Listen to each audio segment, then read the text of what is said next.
My name is Nolan Carver, and for 6 years I taught developmental psychology at Haldane University in upstate New York. I want to be straightforward about that because this is not a story where someone with a uniquely specialized skill stumbles onto a mystery that only they can decode. I'm not a detective. I'm not an archivist.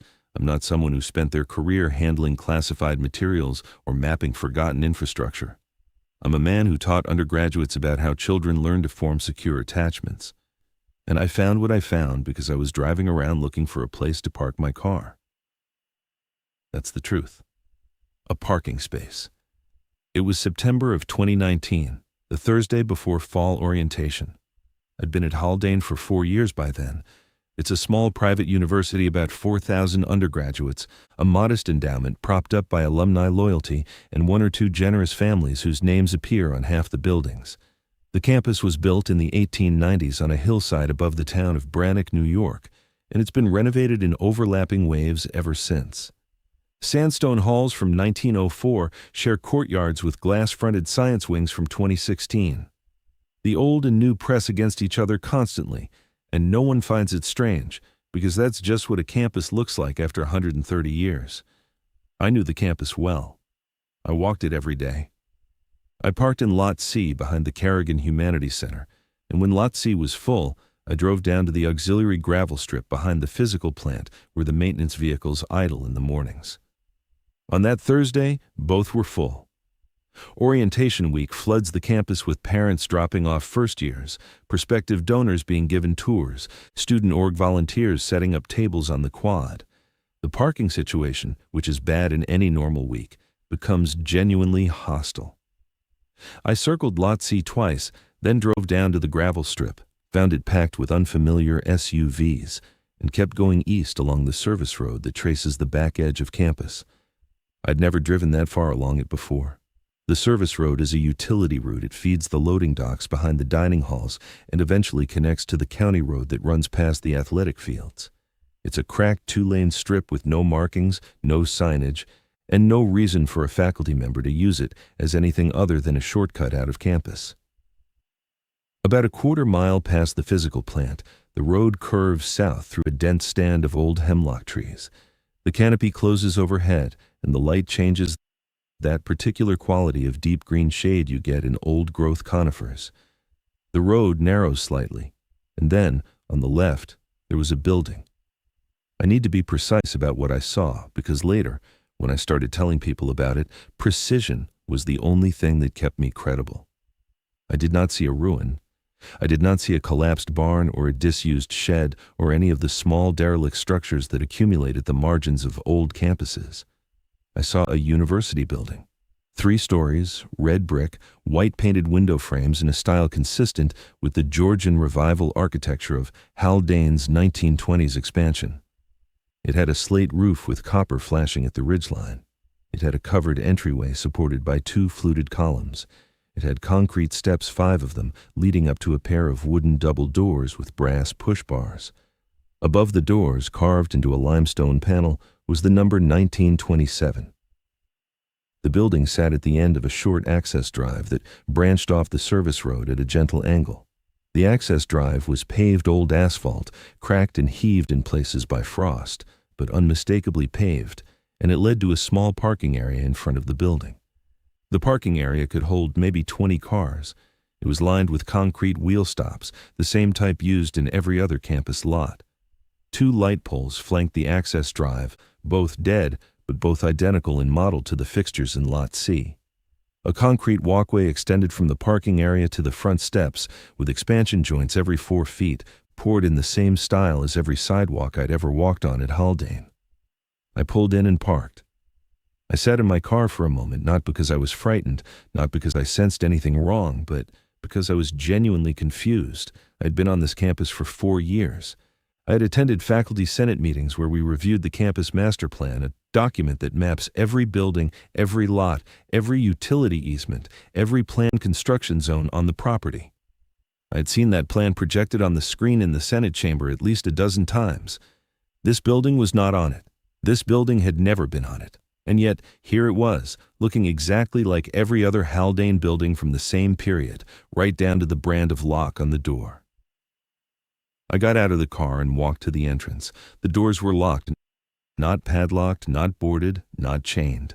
They were locked with an institutional Schlage deadbolt, the same model I used my faculty key on every morning at Carrigan. Through the narrow wire glass side lights flanking the doors, I could see a hallway. 12-inch tile floor in a cream and brown checkerboard pattern. Plaster walls painted the same institutional off-white as every corridor in the humanities building. Overhead, fluorescent light, housings the long rectangular kind with prismatic diffuser lenses mounted in a standard drop-ceiling grid. The tubes were missing from the fixtures, but the fixtures themselves were intact.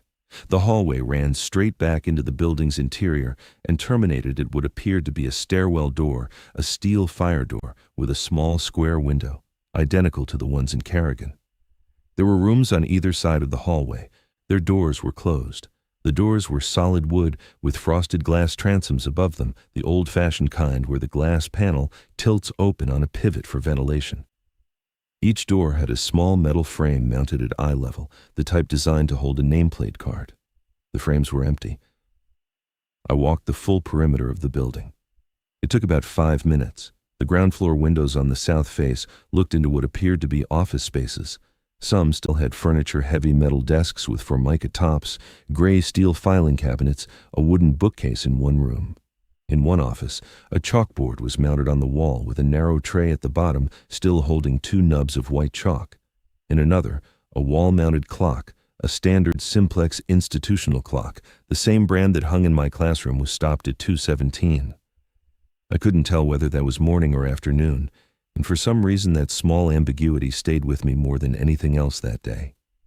The east face had a loading bay with a steel roll-up door, and beside it a smaller personnel door with a plastic placard, reading "Receiving in" white letters on a brown background.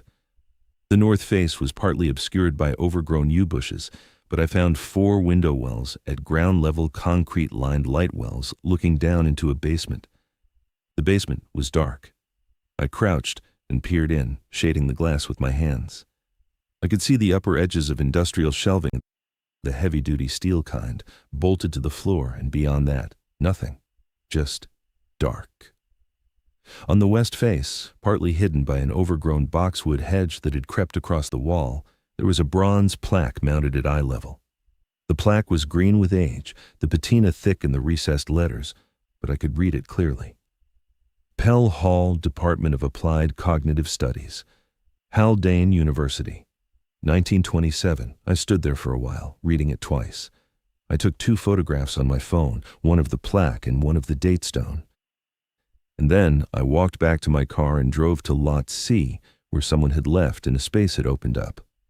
I parked, walked to my office, and taught my afternoon section on developmental psychopathology. I didn't think about the building for the rest of the day. But I want to be honest, I thought about it before I fell asleep that night. Not with anxiety, not with foreboding. Just a quiet, nagging sense that I'd missed something obvious, the way you feel when you leave the house and can't remember whether you locked the back door. The next morning, I sent an email. I sent it to Gail Moreno, the Assistant Director of Facilities Management, because Gail handles parking assignments, and I'd dealt with her before when I needed a temporary permit for a visiting lecturer. I wrote, "Hi Gail, I came across a brick building at the east end of the service road, past the physical plant, set back in the trees. 3 stories. Looks like it was built in the 20s. There's a small parking lot in front. Is that lot available for faculty use?" "Thanks, Nolan," Gail replied the next morning, Friday. Her email was 4 words long. "Which building is this?" I sent her the 2 photos I'd taken. She didn't reply on Friday. She didn't reply over the weekend. She didn't reply on Monday. On Tuesday afternoon, 4 days after my original email, she wrote back, "Hi Nolan, I checked with our team and we don't have that building in our current facility inventory. It may be a county-owned or private structure adjacent to university property. I'd recommend not using the parking area until we can confirm ownership and liability status. I'll look into it." Gail. I want to be clear about what Gail was saying. She wasn't telling me the building was off limits. She wasn't telling me it was condemned or under renovation or scheduled for demolition. She was telling me it wasn't in the inventory. Facilities management at Haldane is responsible for every structure on university property, from the president's residence to the irrigation pump house by the soccer fields. They maintain a comprehensive asset database. Every building has an identification number, a maintenance classification, a fire suppression rating, a utility profile, and an inspection schedule. Gail Moreno was telling me that a 3-story, 18,000 square foot brick building with a slate roof and campus standard hardware, sitting on a paved access drive with campus standard light poles and campus standard wheel stops, was not in her records. I assumed it was an error, an oversight during one of the database migrations that facilities had undergone twice in the previous decade. Records get lost when systems change. Fields get mislabeled. Someone enters an asset incorrectly during a transition, and it drops off subsequent reports. These things happen in institutional data management, and they happen more often than anyone likes to admit. So I parked in the lot anyway.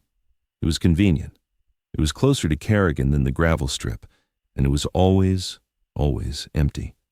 In 3 weeks of parking there every weekday, I never saw another car. The building never changed. The doors stayed locked. The clock in the south window stayed at 2:17. The chalk in the tray didn't move. I developed the habit of glancing at the building each morning and each evening, not inspecting it, just registering it the way you register any fixed element of your daily environment. The tree is still there. The mailbox is still there. The building is still there.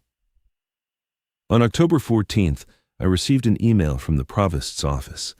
Not from Gail, not from facilities, from the provost's office directly, sent by an administrative assistant named Christine Yo, whom I had never corresponded with before. The email was polite, brief, and it did not mention the building. It said, "Dear Professor Carver, it has come to our attention that you have been parking your vehicle in an area at the east perimeter of campus that is not a designated parking facility. Please use only approved university lots for daily parking. Thank you for your cooperation." I replied the same afternoon, asking specifically why that area was not designated and whether there were plans to open it. I never received a response, not a deflection, not a refusal.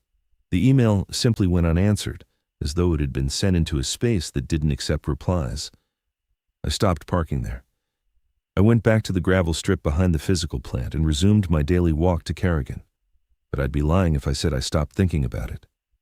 Something in the sequence, Gail's confusion, the 4-day delay, the sudden provost's email, the silence afterward, had the shape of a thing I recognized from years of working in institutions. It was the shape of a question that someone, somewhere in the administrative structure, had decided should not be answered. This is where I need to introduce Rena Bosak, because without her, I would have parked in the gravel strip for the rest of my career at Haldane and never looked at Pell Hall again. Rena is an associate professor in the sociology department. We'd been friends since my second year. Not the kind of friends who see each other on weekends and know each other's families, but the kind who eat lunch together 3 or 4 times a week in the faculty dining room and talk honestly about departmental politics, bad committee assignments, and the slow erosion of tenure-track positions. Rena is careful, specific, and she has very little patience for ambiguity. She's the colleague you go to when you want someone to tell you you're wrong, because if she can't, you're probably right. I told her about the building over lunch on October 16th. I described it. I showed her the photos. I told her about Gail's response and the provost's email. I expected her to say something practical and slightly dismissive. Check the county records. Call the town clerk. It's probably a utility building that predates the current inventory system. Instead, she put her fork down and said, "I know that building." Rena had seen it the previous spring. She walks a nature trail that loops behind the athletic fields most mornings, a fitness habit she's maintained since her first year at Haldane. The trail passes through the same hemlock stand. She'd noticed the building from the tree line in April 2019, 5 months before I found it, and had assumed it was a decommissioned facility waiting for renovation. She hadn't gone closer. She hadn't sent any emails. She hadn't told anyone. But she had done something I hadn't. She'd searched the university archives.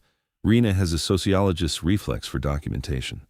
When something doesn't make sense, her first instinct is to find the record that explains it. After seeing the building, she went to the Haldane Digital Archive, the searchable collection of scanned campus plans, board minutes, financial reports, and administrative records dating back to the university's founding in 1893. and looked for any reference to a structure at the eastern end of the service road. She found nothing. Not nothing as in the records were vague or incomplete, nothing as in there was no space for the building to exist. The 1927 datestone should have placed its construction during the presidency of Arthur Haldane III, who oversaw a major expansion of the campus between 1924 and 1931. That expansion added 6 buildings and is exhaustively documented in the archive. Board minutes record the appropriation of funds. Architectural contracts name the firms. Dedication programs list the donors. The student newspaper, the Haldane Sentinel, which has been published continuously since 1901, covered each groundbreaking and each ribbon cutting. Rena went through all of it. Every building from that period is accounted for. Every dollar of the expansion budget is assigned. There is no missing allocation, no unnamed structure, no gap in the construction timeline. It's not that someone removed it from the record, Rena said, leaning forward across the faculty dining table. It's that there's no hole where a record should be. Everything else from that period fits together perfectly without it. The money adds up. The plans are complete. It's as if the building was never part of the expansion. Except it has the same brick, I said. The same window frames, the same door hardware. Yes, she said. That's the problem. We went back together that afternoon. Rena brought a better camera, a proper DSLR she uses for her fieldwork documentation. We parked in the lot and walked the perimeter together, slower this time, more deliberately than I had alone. Rena photographed everything. The foundation line, the window details, the roofing material, the door hardware, the light poles, the wheel stops, the condition of the asphalt. She crouched at the basement window wells and took flash photographs of what she could see the industrial shelving I'd noticed before, but also, deeper in, the edge of what looked like a heavy steel door mounted in an interior wall. A door inside the basement. It was closed.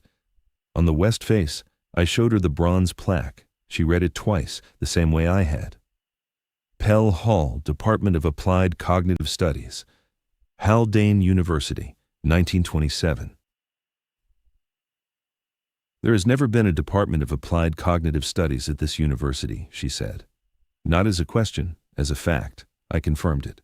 The psychology department, my department, was founded in 1946, 19 years after the date on this plaque, and it has always been called the Department of Psychology. No department at Haldane has ever carried the word cognitive in its title. The closest thing is the interdisciplinary cognitive science minor, introduced in 2011, but that's a curricular program, not a department. It has no building, it has no dedicated faculty. It certainly has no 3-story brick hall hidden in the trees. Rena photographed the plaque from multiple angles. Then she tried the doors again, all locked. She tested every ground floor window sealed.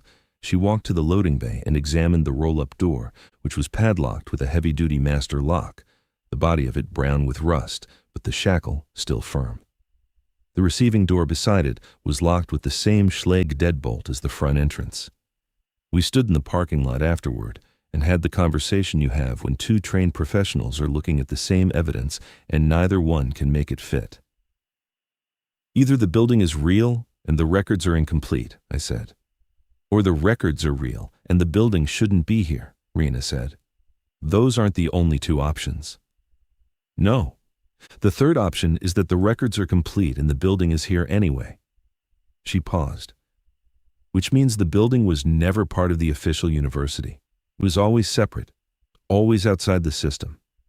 I asked her what kind of building exists on university property, built with university materials, in university style, but outside the university's own records. She didn't answer. We drove back to main campus. I taught my 3 o'clock seminar on adolescent attachment theory. Everything was normal. But normal had started to feel like a word that required more effort than it used to. The next step was Rena's idea. She suggested we check the Brannock County Assessor's Office. County assessors maintain property records independent of whatever the property owner claims. If a building exists on a parcel, the assessor documents it for tax purposes: square footage, construction type, condition, use classification. These records are public. Anyone can walk in and request them. The assessor's office is in the town of Brannock, a 20-minute drive from campus, and Rena went on a Friday morning while I was teaching. She came back with a manila folder full of photocopies. According to Brannock County tax records, the parcel where Pell Hall sits, designated parcel 14-227-009, is owned by Haldane University. It has been university property since 1919, when the Board of Trustees purchased a contiguous block of land east of the original campus in anticipation of future expansion. The parcel description in the current tax record reads, "Undeveloped woodland, no structures." It has carried that description since the county digitized its records in 1987. The assessment reflects raw land value only. No improvements, no building. But the older paper records, the ones filed in the assessor's vault from before the 1987 digitization, told a different story. Rena had asked the county clerk for the complete historical file on parcel 14-227-009. In that file, she found the original hand-typed assessment card from 1971. The card described the parcel as containing one institutional building, brick construction, 3-story, approximately 18,000 square feet, condition, serviceable. It listed a heating classification steam, oil-fired, and an electrical service rating. The use code was EDR, which the county's classification guide defines as educational/research. Behind the 1971 card was a revised card, also for parcel 14-227-009, dated August 1987. The revised card described the parcel as undeveloped woodland, no structures. The building had been deleted from the record during the digital transition. Rena also found a letter. It was in a correspondence folder for the parcel, dated March 3, 1988, on Haldane University letterhead. It came from the Office of the General Counsel. It was addressed to the Brannock County Assessor, and it read, "This letter serves to confirm that the structural improvement previously assessed on parcel 14-227-009 has been demolished as of November 1987. Please update your records accordingly." Attached to the letter was a one-page demolition certification signed by Gerald Tiernan, Haldane's Director of Facilities at the time. The certification stated that the structure on the parcel had been demolished and the site cleared. The building had not been demolished. I had been parking in front of it for 3 weeks. It was there. It had a roof. It had chalk in a tray. Someone at Haldane University had signed a legal document certifying the destruction of a building that was still standing, and someone at the county had accepted that document and removed the building from the tax rolls without sending an inspector to verify it. I looked at Rena across her office desk where she'd spread the photocopies. "Why would you demolish a building on paper," I said, "and leave it standing in reality?" "You wouldn't," Rena said. "You'd do it the other way. You'd demolish it in reality and then update the paper, unless the paper was the point." "What do you mean?" "I mean, maybe the goal wasn't to destroy the building. The goal was to make the building disappear from every system that tracks it. Tax records, campus maps, facility inventories, planning documents. If you remove it from all of those, what is it?" "It's still a building." "No," she said. "It's a building that no one is responsible for. No one inspects it. No one maintains it. No one insures it. No one is accountable for what's inside it. It exists physically, but not administratively. And in an institutional context, administrative existence is the only kind that matters." I understood what she was saying. In a university and any large institution, a thing that isn't in the system isn't real. It doesn't generate work orders. It doesn't appear on inspection schedules. It doesn't trigger liability reviews. If something happened inside Pell Hall tomorrow, a fire, a collapse, an injury, there would be no institutional response, because institutionally, there is nothing there to respond to. The building had been made invisible, not hidden, not disguised, just removed from every system that would require anyone to look at it. We spent the next 2 weeks pulling every thread we could reach. I want to describe what we found in the order we found it, because the sequence shaped how we understood it, and understanding is what eventually separated Rena from me. First, we went to the physical archive in the basement of the Moorhead Library.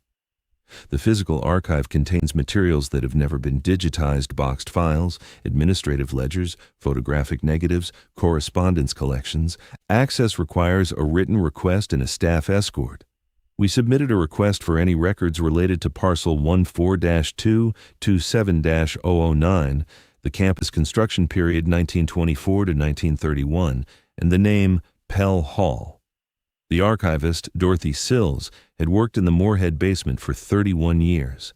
She processed our request form without asking why, pulled 3 boxes from the stacks, and set us up at a reading table with cotton gloves and a pencil, no pens allowed near archival materials.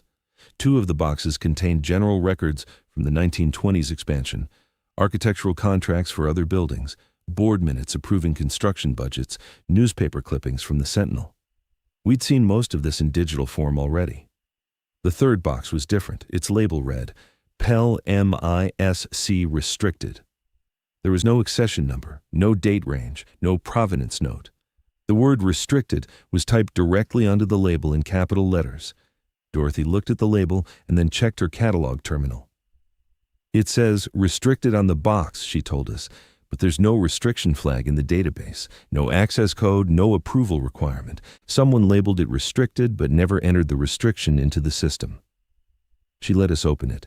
Inside were 11 manila folders, each one holding between 2 and 15 typed pages on Haldane University letterhead. The letterhead styles spanned the 1940s and 1950s. The paper was thick, slightly yellowed, and the typeface was consistent with the Remington machines the university used during that period. I recognized it from other archival documents I'd handled in my own research. I'm going to describe the contents of these folders carefully, because what was in them is the foundation of everything that followed. Folder 1, the founding charter of the Department of Applied Cognitive Studies, dated September 1927, signed by Arthur Haldane III. The charter described the department's mission as the systematic investigation of cognitive plasticity under structured environmental conditions. That phrase appeared in nearly every document in the box. It was the department's central concept. The charter never defined it. Folder 2, a faculty roster from 1934, 7 names. I recognized none of them from any historical literature in my field. Each name had a specialty designation. The specialties were listed in terms I had never encountered in any legitimate psychological framework, historical or contemporary: affective reconditioning, spatial perception restructuring, identity threshold maintenance, volitional continuity editing. These are not terms from behaviorism, Gestalt psychology, psychoanalysis, or any other school that existed in the 1930s. They sound clinical, they sound precise, and they correspond to nothing. Folder 3, a series of memoranda from 1943 and 1944, exchanged between the department chair, Dr. Edwin Pell, and the university president. The memos discussed what they called participation protocols. They were administrative and tone room assignments, scheduling conflicts, equipment requests. One memo, dated February 1944, requested authorization to extend session durations from 4 hours to 8 hours, citing incomplete integration at shorter exposures. The president's reply approved the extension. A handwritten note in the margin read, "Ensure participants continue to be sourced only from the approved pool." Rena read that line 3 times. I read it twice. Sourced is not a word you use for students. It is not a word you use for volunteer research subjects. It is a procurement word. It belongs in supply chains. Folder 4, a departmental budget summary from 1951. The annual operating budget was $34,000, modest but reasonable for a small department at a small university. But a separate line item read, Facility Maintenance, sublevel, and totaled $11,200.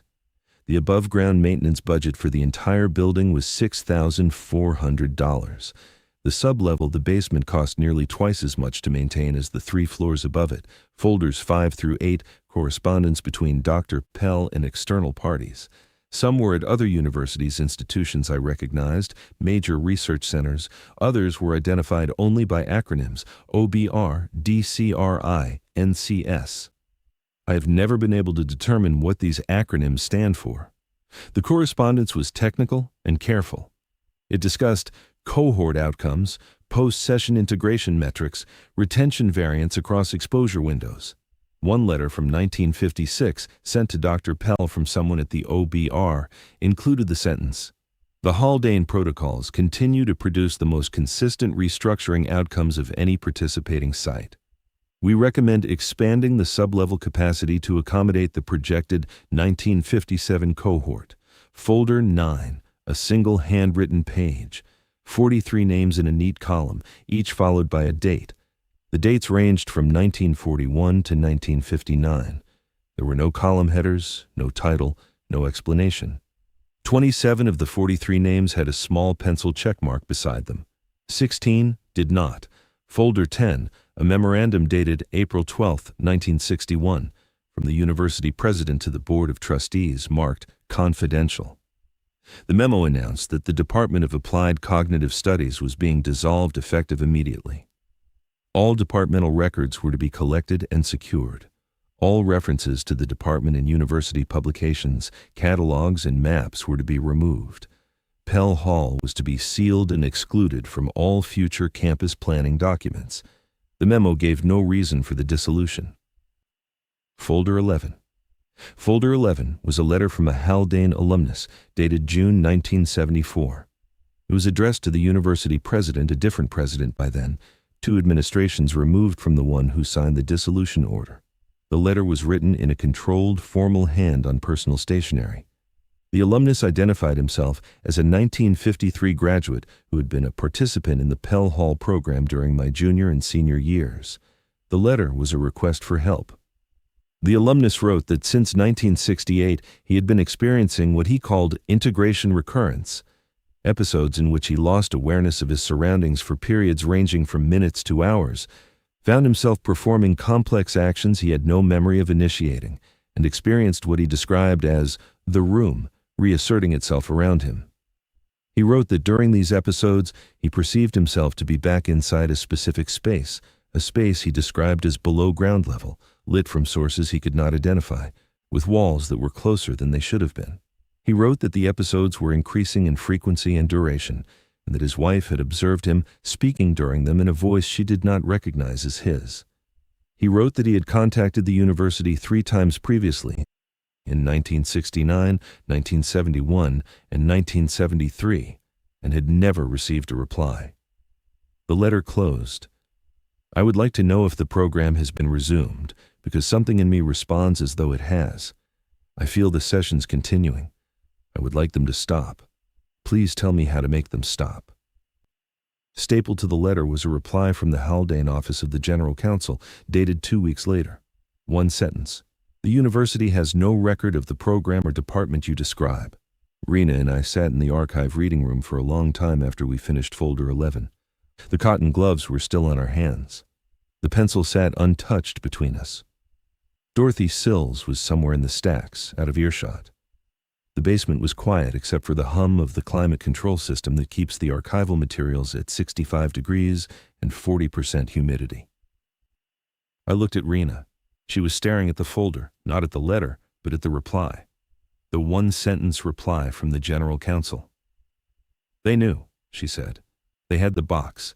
They had the charter, the roster, the budgets, the memos. All of it was here in their own archive. And they wrote back and said the department never existed. I didn't say anything. It's not a cover-up, she said. A cover-up is when you hide something and hope no one finds it. This is different. They kept the records. They preserved them. They put them in a labeled box and stored them in a climate-controlled room. They just made sure the box had no pathway to anyone who might open it. She pulled off her gloves and set them on the table. I want to go inside that building, she said. This time, I didn't argue. I wanted to go inside too. Not because I expected to find answers. I was already beginning to suspect that answers weren't the point, but because the distance between the documents in front of me and the physical structure a quarter mile away had become unbearable. The paper said one thing, the building said another, and somewhere between them was a space that neither one described. What we found inside Pell Hall took 3 visits to document, and after the 3rd visit, Rena stopped answering my calls. I need to explain that carefully because Rena did not vanish. She did not disappear. She did not become a cautionary predecessor whose absence signals danger. What happened to Rena was more ordinary than that, and in its ordinariness, worse. She made a decision. She made it clearly, deliberately, and with full awareness of what she was choosing. And the thing she chose was something I could not follow her into, not because it was locked, not because it was hidden, but because I understood what it was, and she understood it differently. That difference is the center of this story, not the building, not the department, not the 43 names or the sublevel or the sessions that a man could still feel 20 years after they ended. The center is the moment when two people look at the same evidence and one of them sees a door and the other sees a wall. Rena saw a door. We got inside on November 4th, not through the front doors and not through any act of bravery or ingenuity. Rena found a window. It was on the north face, ground floor, partly hidden behind the overgrown yew bushes. One of the office windows, the second from the east corner, had a latch that was not fully engaged. Rena discovered this by doing what I had never thought to do. She pressed on every window, methodically, one at a time, starting from the front entrance and working her way around the building. The second from east window on the north side moved inward about a quarter inch when she pushed. She worked her fingers under the sash, lifted, and it opened. The window opened into a small office. The air inside was cool, still, and dry, not musty in the way you'd expect from a building sealed for decades. It smelled faintly of chalk dust and old paper, the same smell you get in any building where classrooms have been left unused for a long time. There was a metal desk, a wooden chair, a filing cabinet, and a wall-mounted corkboard with nothing pinned to it. The floor was clean. Not immaculate, there was a fine layer of dust, but clean in the sense that nothing was decayed, nothing was water damaged, nothing was colonized by mold or insects. The ceiling tiles were intact. The fluorescent fixture overhead was complete, with tubes in the housing, though they were dark. Rena climbed in first. I followed. We stood in the office and listened. The building was silent, not the heavy silence of an abandoned place, but a lighter silence, the kind you hear in a school building on a Sunday. A silence that implies the possibility of activity without any actually occurring. We opened the office door and stepped into the hallway I'd seen through the sidelights of the front entrance. It ran the full length of the building's ground floor, maybe 120 feet. Doors on both sides, all closed. The tile floor was the cream and brown checkerboard I'd observed from outside. Our footsteps echoed cleanly. At the far end of the hall, the stairwell door stood closed, its small square window showing a landing and a flight of steps going up. We checked the ground floor rooms one by one. Most were offices, similar to the one we'd entered through the desk, chair, filing cabinet, corkboard. A few were larger, configured as seminar rooms with tables arranged in a U shape and a chalkboard at the front. One room, near the center of the hall, was different. It was larger than the others, and it was empty. No furniture, no fixtures. Just a bare room with the same tile floor, the same plaster walls, and, in the center of the ceiling, a circular vent cover about 18 inches in diameter that I did not see in any other room. The vent cover was steel, painted to match the ceiling, and it had no visible screws or fasteners. Rena photographed it. I tried to reach it, but the ceiling was too high, about 10 feet, and there was nothing to stand on. We went up. The stairwell was standard institutional construction, poured concrete steps with steel pipe railings and fire doors at each landing. The second floor was similar to the first, a central hallway with rooms on either side. More offices, more seminar rooms. One large room on the second floor appeared to have been a lecture hall, with tiered seating wooden benches bolted to iron risers facing a raised platform with a podium. The podium was still there, a heavy oak piece with a brass reading light mounted on its top edge. The light was off, but the switch toggled freely when I tried it, as though it expected to have power. The third floor was mostly storage, rooms filled with cardboard file boxes stacked on metal shelving. The boxes were labeled with years: 1948, 1951, 1953, 1957, and series codes I didn't recognize. Rena opened one box from 1953. Inside were manila folders, each containing a single form. The form was a pre-printed template with blank fields. The heading read, Department of Applied Cognitive Studies Session Record. The fields included participant name, session number, date, duration, supervising faculty, and, at the bottom, a larger field labeled Integration Assessment. In the box Rena opened, every form was blank. not filled out and redacted blank, as though they'd been printed and stored but never used. She opened a second box from 1957, same forms, all blank. "Why would you store empty forms?" I said. Rena didn't answer immediately. She was looking at the boxes on the shelving, dozens of them, sorted by year, spanning roughly 1941 to 1960. "Maybe they weren't always empty," she said. I didn't understand what she meant then. I do now.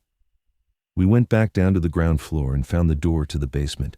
It was at the far end of the hallway, opposite the front entrance, not through the stairwell, but through a separate door set into the wall beside the stairwell. This door was different from the others. It was steel, not wood, and it had no frosted glass transom above it. There was no nameplate holder. Instead, there was a small brass plate engraved with a single word, sublevel. The door was locked, not with a Schlag deadbolt, with something heavier. The lock was a Medeco high-security cylinder, the kind used in government buildings and research facilities. Rena and I both recognized it. You see them on server rooms and classified document storage areas. We couldn't open it. We couldn't even see through it. There was no window, no gap, no mail slot, just a flat steel door with a high-security lock set into a wall at the bottom of a staircase that led down. Rena crouched and looked at the gap under the door. It was narrow, less than a quarter inch, but she pressed her face close to the floor and looked through. "There's light," she said. I crouched beside her. She was right. Through the hairline gap between the bottom of the steel door and the concrete floor, there was light. Not daylight. The basement had no above-grade windows on this side of the building, not the amber glow of an emergency exit sign. It was a cool, even white light, steady and unwavering, coming from below. We both stood up. I looked at Rena. She looked at me. The building had no electrical service, no power lines, no transformer, no meter, no conduit. We had confirmed this from outside twice, and there was light in the basement. "I'll come back with tools," Rena said. That night I did something I should have done earlier. I searched for the names. I had photographed the handwritten list from folder 9, the 43 names with dates and check marks. I started searching for them. Public records, alumni databases, genealogy sites, obituary archives. It was slow work. Many of the names were common. Some I couldn't find at all.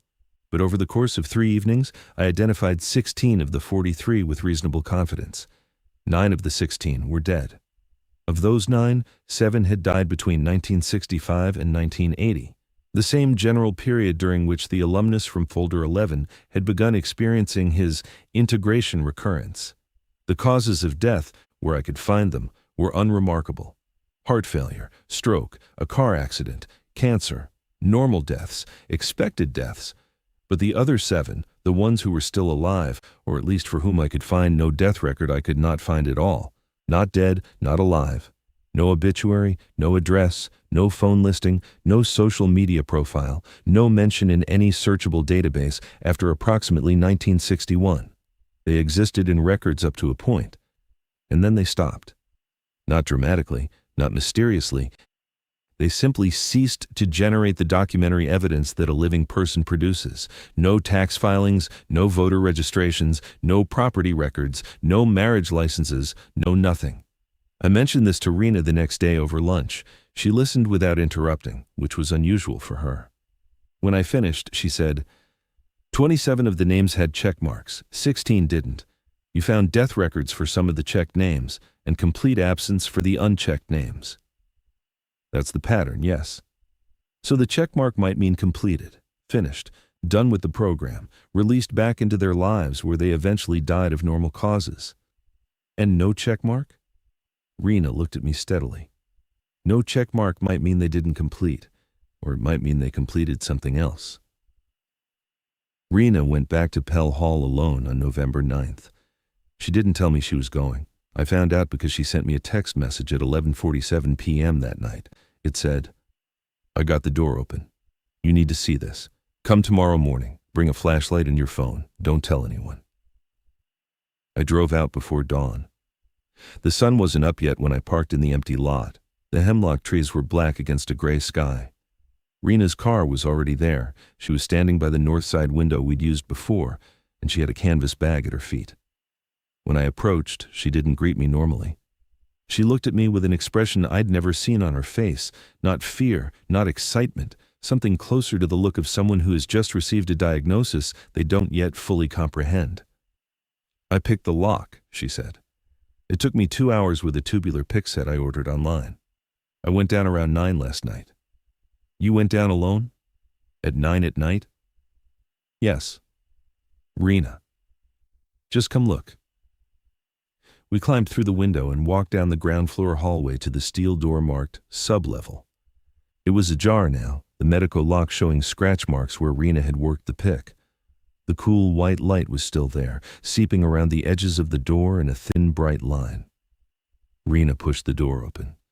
Beyond it was a staircase, concrete, institutional, identical in construction to the stairwell that served the upper floors, descending a full flight to a landing. The light came from below, sourceless and even, like the light in a modern gallery where the illumination seems to emerge from the architecture itself. There were no visible fixtures, no tubes, no bulbs, just light. We descended. The sublevel was larger than the footprint of the building above. That was the first thing I registered, and I registered it with my body before my mind caught up. The hallway at the bottom of the stairs extended in both directions, north and south, farther than the building's exterior walls should have permitted. I had walked the perimeter. I knew the dimensions. The building was approximately 120 feet long and 60 feet wide. The sublevel corridor extended at least 200 feet in each direction from the staircase. Rena watched me realize this. She didn't say anything. The corridor was lined with doors, steel doors, similar to the one at the top of the stairs, but without locks. Each door had a small window at eye level, about 6 inches square, set with wire-reinforced glass. I looked through the first one on the left. The room beyond was small, 10 feet by 10 feet, roughly, with white walls, a white floor, and no furniture. The light inside the room was the same cool white as the corridor, even, sourceless, directionless. There was nothing in the room, but the walls were not bare. They were covered, floor to ceiling, with writing. Not graffiti, not scratched or carved. Written, in pencil, in small, neat handwriting, covering every surface. Thousands of words, tens of thousands. I pressed my face closer to the glass. The writing nearest the window was legible. It was a sequence of sentences, each one beginning with the word I. I remember the first session lasted 4 hours. I remember the light was the same as it is now. I remember I was asked to describe what I saw, and I described a room. I remember the room I described was not this room. I remember the room I described became this room. The sentences continued, filling the wall from top to bottom, wrapping around the corners, covering the back wall, the far wall, the wall beside the door, all in the same hand, all beginning with, I remember.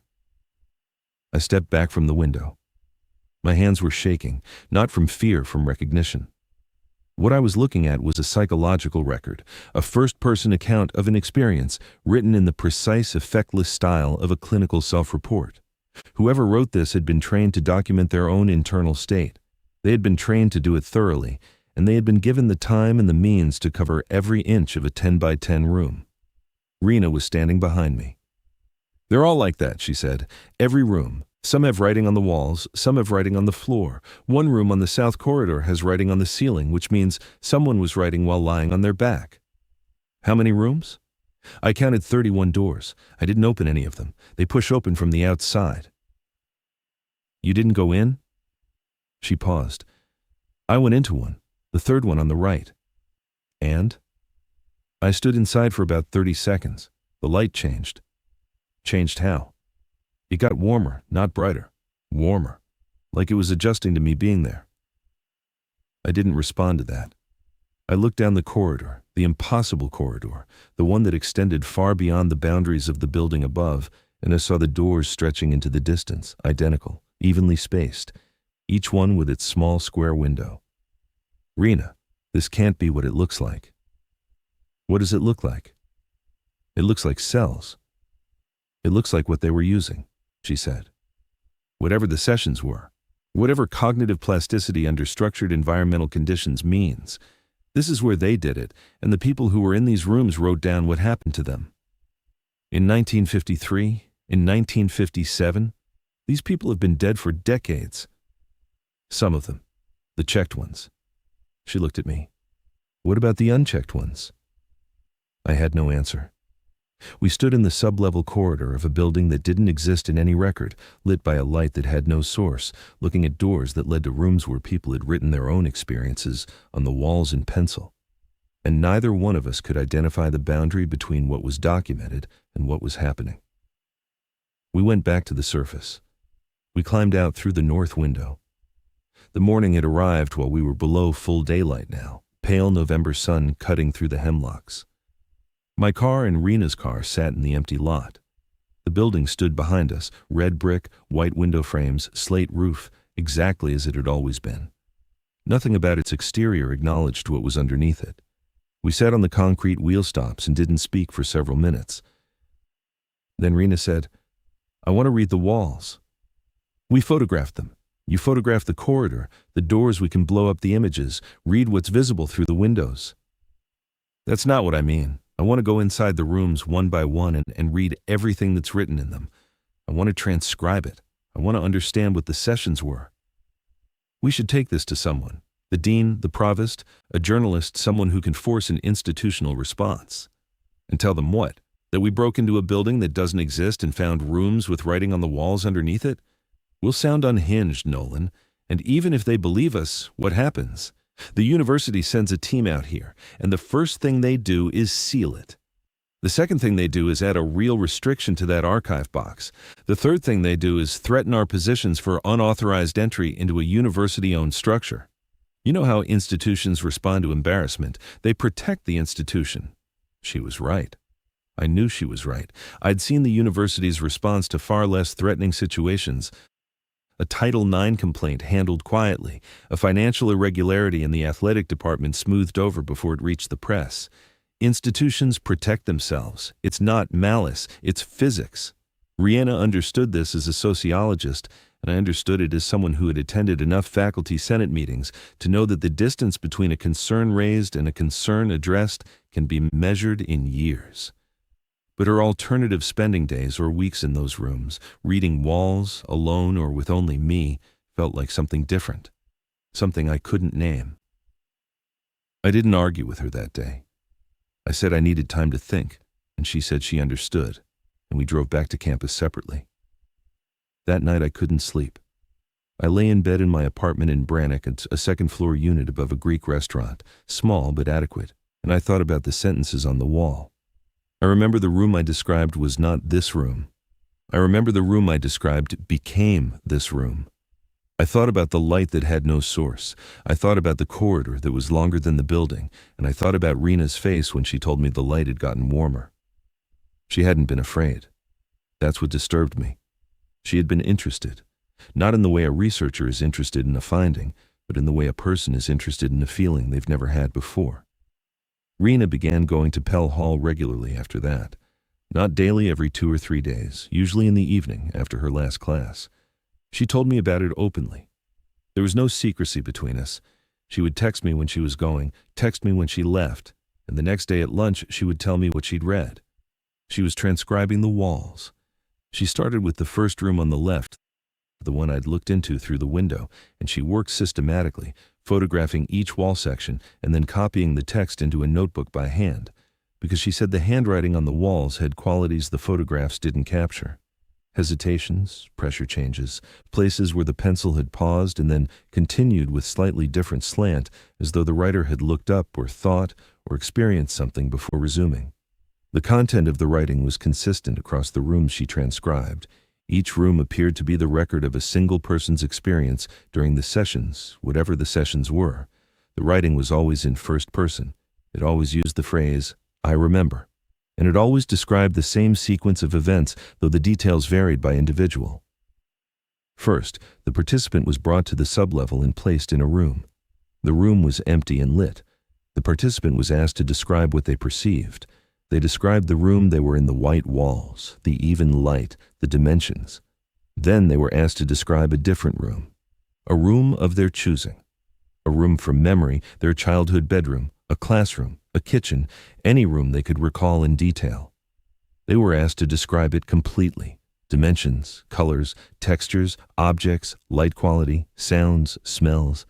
Then, and this is where the writing became difficult to read, not because of legibility, but because of what it described. The room changed, not metaphorically. The participants described the physical space around them, changing to match their description. The walls shifted. The light adjusted. The objects they described appeared. Not as hallucinations, the writers were emphatic about this, many of them returning to the point multiple times as though trying to convince themselves, but as physical alterations. The room became what they described, and then they were told to describe themselves. This is where the writing would break. The neat lines would stagger, the pressure would increase, the words would repeat or contradict. One writer had written the same sentence 47 times in a row. I remember I described myself, and I was not wrong. Another had written, "The room I described became this room. The person I described became the person I described. I described. I." Not every room told the same story at the same depth.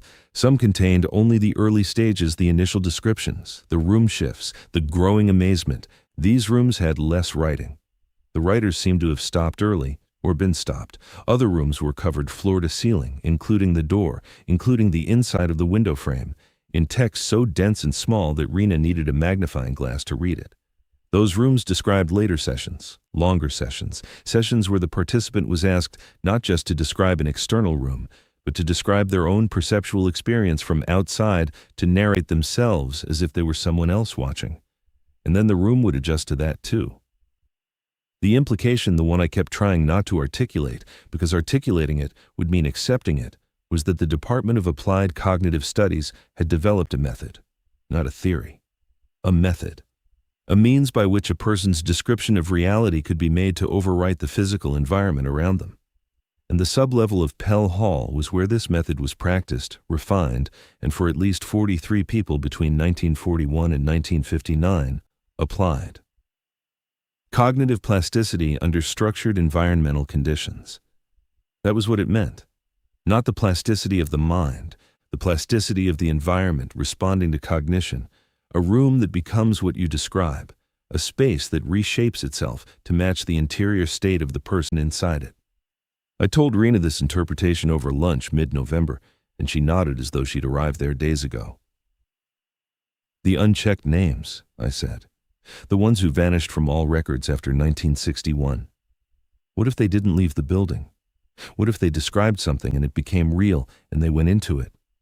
Or what if they described themselves, Rena said, and became what they described? That's the same thing. No, it isn't. One is a departure, the other is a revision. I didn't understand the distinction then. I understand it now. Rena missed our lunch on November 21st. She missed our lunch on November 22nd. On November 23rd, I texted her. She replied immediately, "I'm fine, busy with something. Talk Monday." Monday came and she texted me to cancel lunch. She canceled again on Tuesday. On Wednesday, I went to her office. The door was closed. I knocked and she opened it, and she looked at me and I knew something had changed. She looked the same. That's what I want to emphasize. She hadn't lost weight. She hadn't stopped sleeping. Her eyes were clear, her clothes were clean, her office was as organized as ever. But there was something in the way she held the door, not defensively, not secretively, but with a kind of completeness, as though the door and the frame and the wall and the room behind her were all part of a single, intentional composition. "Are you still going to the building?" I asked. "Yes." "How often?" "Most evenings." "Rena, we need to talk about what's down there." "We've been talking about it. I've been telling you everything I find." "You stopped telling me." She paused. The pause was not hesitant. It was measured, the pause of someone choosing how much of a true thing to share. "I went into one of the rooms," she said, "not to read the walls. I sat in the center of the floor and I closed my eyes and I described what I saw." My chest went cold. Not a metaphor, a physical sensation, as though the temperature in the hallway had dropped. "What happened?" "Nothing happened, Nolan. That's what I'm trying to tell you. Nothing happened. The room didn't change. The light didn't change. It's just a room with writing on the walls. The sessions don't work. The method doesn't work. Whatever they were doing in the 40s and 50s, it relied on something we don't have: drugs, conditioning, equipment we haven't found. The rooms are inert." "Then why are you going back every evening?" She looked at me for a long time. "Because it's the quietest place I've ever been," she said. "And when I sit in that room, I feel like the space is listening, not responding, not changing, just listening. And I have never in my life felt so precisely heard." She closed her office door. Not rudely, not abruptly, gently, completely. I went back to Pell Hall that weekend, alone in daylight, on a Saturday morning. I climbed through the north window. I walked down to the sublevel. The cool white light was there, steady and even, as though it had never turned off and never would. I walked the corridor. I looked through the windows. The writing on the walls had not changed. Everything was as Rena and I had found it. I went into the room Rena had described, the third on the right. I stood in the center. I did not sit down. I did not close my eyes. I did not describe anything. I stood there, and I tried to feel what Rena had felt. I felt nothing. The room was a room. The walls were walls. The light was light. Whatever quality Rena had perceived, the listening, the precision, the sense of being heard, I could not access it. The space was inert to me, exactly as she had claimed it was. But inert in a different way, inert like a lock that doesn't have the right key in it, not broken, just not engaged. I left the room. I walked back down the corridor toward the stairs, and then I stopped. I stopped because I noticed something I had not noticed before, and I believe I had not noticed it because it had not been there before. At the far south end of the corridor, past the last door I had counted the 31st, there was now a 32nd door. It was identical to the others, steel, small wire glass window, no lock. But through the window, I could see that the room beyond was different. It was not white. The walls were a pale blue-gray, and the light inside was warmer than the corridor light, warmer in exactly the way Rena had described on her first night in the sublevel. And the walls were not covered in old handwriting. They were covered in new handwriting, fresh pencil on clean walls, dense, small, methodical, covering the far wall almost completely. I recognized the handwriting. I had seen it on committee memos, on peer review comments, on the notes Rena left in my faculty mailbox when she wanted to schedule lunch. It was Rena's handwriting. I did not go inside. I went upstairs, climbed out the window, got in my car, and drove straight to Rena's apartment. It was a Saturday morning, just before noon. I knocked on her door. She answered. She was dressed, awake, holding a cup of tea. She looked at me with the same clear, calm, complete expression I'd seen in her office. "You have a room," I said. She didn't deny it. She didn't ask how I knew. She took a sip of her tea and said, "Yes. The building made you a room." "I don't think the building made it. I think I described it, and it was there." "That's the same thing, Rena. That's the method. That's what the sessions were. You're doing what they did." "No. What they did was institutional, controlled. They had protocols, cohorts, supervisors. They were studying it. I'm not studying it. I'm just using it." "Using it for what?" She set her tea down on the hall table. She looked at me with an expression I have thought about every day since. It was not the expression of someone who has been deceived or someone who is under the influence of something she doesn't understand. It was the expression of someone who has found a thing that works genuinely, practically works, and cannot understand why you would ask her to give it up. "I describe a space," she said, "and the space exists. I describe what it feels like to be in a room where someone is truly paying attention to you, not performing attention, not academic attention, not the kind of listening where someone is waiting for you to stop talking so they can respond, but real structural attention built into the walls. And then I'm in that room, and it is the thing I described every time. Rena, you're writing on the walls." "Yes." "You're writing 'I remember' on the walls, just like they did." "Yes." "And you don't see the problem with that?" She picked up her tea again. "The problem would be if the room changed me, if I went in one person and came out another. But I go in and I come out, and I'm still myself. I'm just myself in a place that fits." I left her apartment. I sat in my car in the parking lot for a long time. I wanted to call someone a dean, a therapist, the police, but I didn't know what I'd say. My colleague is sitting in a room in a building that doesn't exist and writing on the walls, and she seems fine. She seems better than fine. She seems like the most settled, complete version of herself I've ever encountered. And I'm frightened not because something has been done to her, but because she chose it freely, and I cannot prove it was wrong. I saw Rena one more time. It was December 3rd, a Tuesday. I had not been back to Pell Hall since the Saturday I found her room. She came to my office at the end of the day, just as I was packing up to leave. She stood in the doorway, and she looked the same as she always had, exactly the same, and she said, "I want to show you something, not in the building. Here." She handed me a single sheet of paper. It was a photocopy of a page from the university course catalog, not the current one, but an old one, from 1953. The page listed courses offered by the Department of Applied Cognitive Studies. There were 11 courses. The last one on the list was a CS 450, Independent Integration Practicum. Prerequisite: completion of ACS 300 to 310 sequence and faculty approval. Students will design and execute an individualized integration protocol under supervision. Final assessment based on sustained environmental correspondence. Credit variable. Sustained environmental correspondence, Rena said.